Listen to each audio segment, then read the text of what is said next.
nagbabalik, di ba? Parating side view para payat, di ba? So, ayun. Ang topic natin ngayon, yung about sa UP, di ba? UP. Nako, alam niyo ba ang UP talaga? Yan talaga ang talagang minimithi ng bawat bakla sa Pilipinas. Nako, gustong-gusto yung school na yan. Gusto talaga nila makapag-aral dyan. Bakit? Kaya nila gusto dyan mag-aral. Nako, alam niyo ba ang UP, di ba? Ang kulay nila is maroon, di ba?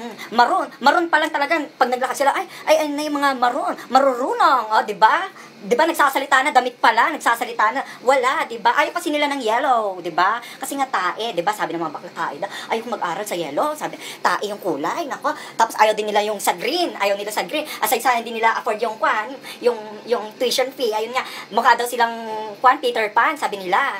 So, yung iba naman, sabi nila, ayaw ko sa blue, nako. Kasi kwan nga, wala namang antag dito, wala namang ibon na color blue, nako. Pinagluloko tayo ng school na yan, ganyan-ganyan. Tapos ayaw din nila sa red, nako, yung parang captain doon, yung parang gano'n, yung baklang captain, yung parang sa pirata, yung pirata. Nako, naka-headband kaya, bakla kaya yon. Nako, tsaka naka-dangling pa. Nako, ang laki-laki ng kanya. So, ayun nga, tapos, yun yung gusto talaga nila. Tsaka, antag dito, kung bakit nila gusto talaga ang UP, nako, ang mga bakla talaga. Kasi, ang UP talaga, ang galing talaga nila sa cheerleading. Talagang gusto talaga nila pumasok dyan. Kaya, yun talaga, kung nakapasok ka talaga dyan, ay, nako, sikat ka talaga, di ba? Totoo yan. And yung antag dito, kung bakit din nila gusto, nako, alam mo yung nakaganon doon, nako, talagang, pag nadaan sila doon, yung nakaganon, yung parang statue doon, na parang antag dito, may naghihintay ng booking doon, na wala siya mahanap na booking, at naghubad-hubad na siya doon, kaya nakaganon siya. So, ayan, nako, pinagjaja ko lang yan ng mga bakla, di ba? So, ayun nga, meron pa nga tayong oblation run, nako, yung mga bakla talaga, kaya gusto talaga nila mag-aral dyan, kasi dahil sa oblation, ano ba yung kon-kon, tag dito, may tinga na naman ako, isang karne. Ano ba yung kinain ko? Isang liempo. Nako, yun, gusto nila mag-aral talaga dyan. Kasi nga, bakit?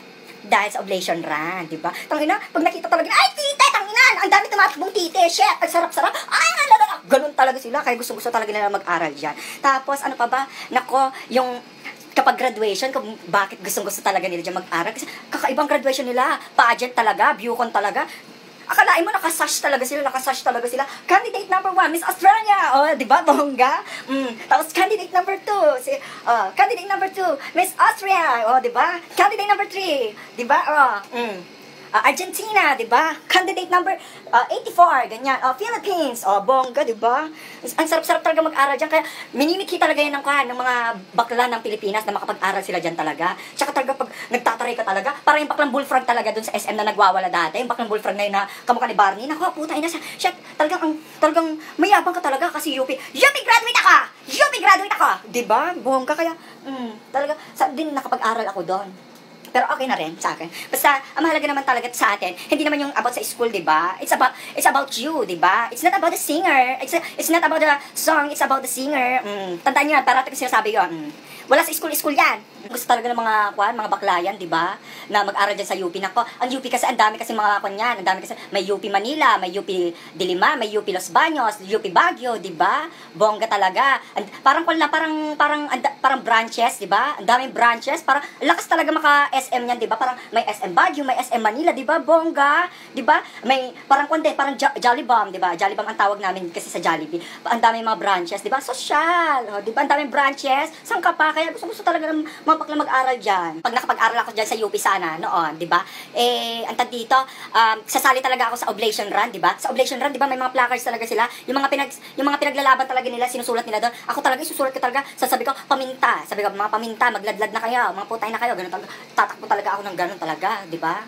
Para bongga, di ba? Tsaka, may balita pala sa akin, yung baklang kuneho kong kaibigan, sinabi sa akin. Kaya daw yung Statue of Liberty ang tawag namin sa nakaganon. Sabi, kaya daw nakaganon yun. Sabi, yun daw yung first ever Miss Universe daw natin, sabi nila. Natalo daw siya. Kaya nakaganon pala siya, sabi ko, ganun daw yung eksena niya dati, sabi niya, Miss, ganyan, Rosita Bareng, ganyan daw. Sabi, 22 years old, Philippines, nakaganon daw siya. So, yun daw yung pinaka-ako niya. Nakataas kasi siya, hindi daw kasi siya tumingin sa judges, kaya natalo siya. Kaya, ayun, nung natalo siya, na-depress siya, nagpakalbo siya, ganon. So, ayun daw yung kwento. Yun lang naman yung kwento. Totoo ba yun, mga taga-UP? So, ayun. Yun yung kwento ng Statue of Liberty nila. So, ayun. Sana nga nakapag-aral ako dyan kasi, di ba? Kasi pang matalino lang kasi yan eh. Nako, ang gagaling kayo ng mga taga-UP. Nako, grabe. Kapag may taga-UP na dyan na dumaan, tapos example sana, nandito ako, tapos ako taga-UP ako. Di ba? Parang nandudura lang, tapos nagmumumog ng mura. Parang ganyan talaga. Ang mga tao, ganyan talaga. Ay, UP yan. Excuse me po. May UP dito, may UP. Nakakatakot. Ganyan. Ganon ang eksena. Kaya, sorry, kapag UP ka, kakaiba ka.